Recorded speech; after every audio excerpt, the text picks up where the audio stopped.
තවම උදා නොවුණු කාලයක අනාගතය කුඩා රිදී තිරයක් වගේ කම්පනය වෙද්දී තත්පර අතරින් ගමන් කරන මිනිසෙකු මෙහි ළඟා වෙයි.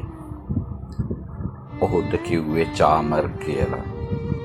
කාලක පූසාර ලෙස හඳුන්වනු ලැබුවත් ඔහු අමතක වූ රජවරුන්ගේ පූජකයෙක්.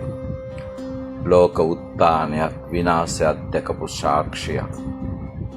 ඔහු දැකලා තියෙනවා රාජධානි මැටි දූවිලි වෙලා යනවා.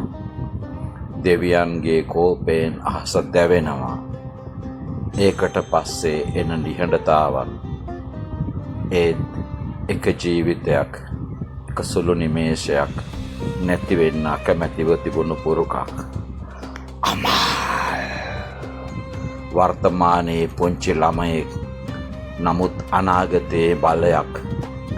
ලෝකයේ එළියට ගෙනියන්න පුළුවන් හෝ අඳුරට වැටෙන්න දකින්න පුළුවන් ගාමක බලවේගයක්.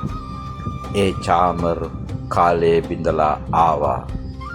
කඩා වැටෙන තාරකා හරහා, නොසිදූ ජීවිතවල සෙවණැලි හරහා බිඳුණු ඉතිහාසය අතරින් ඔහු ආපහු ආවා.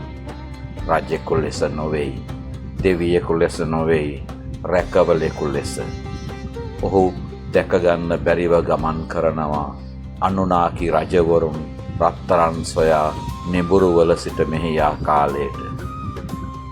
දොරව කලෙන ජනාවාස කරගත් ආදි කල්පිත මුතුන් මිත්තන්ගේ පරණ ගල් ගුහාවල හුස්ම අතර ගස්වලින් එන හුම්මන හඬවල අමතක වෙන්න බැරි සිහිනවල එක හේතුවක් තියෙනවා. ඔහු දන්නවා කාලය හරහා ගමන් කරන හැමෝම රැකවලට එන්නේ නැති බව. කීප දෙනෙක් හෝ එන්නේ පාලනය කරන්න, ඉතිහාසය වෙනස් කරන්න, ජීවිත ගෙලගන්න නොදී රැකගන්න. ඒ නිසා නිහඬ යුද්ධයක් ආරම්භ වෙනවා.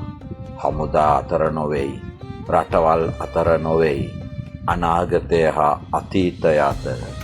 එක බැලීමක්, එක තීරණයක්, එක හදවතක ගැස්සීම අවසන් කරන්නේ කවුරුන්දැයි චාමර් බලන් ඉන්නවා. ඉවසනවා.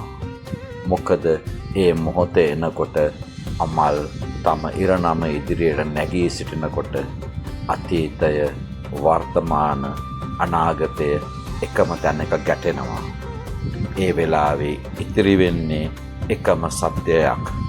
මනුස්සත්වය තෝරාගන්නේ මොනවද කියලා. අන්න ඒකයි අමල්ගේ කතාව මැජික් එකක් වගේ පෙනෙන්නේ.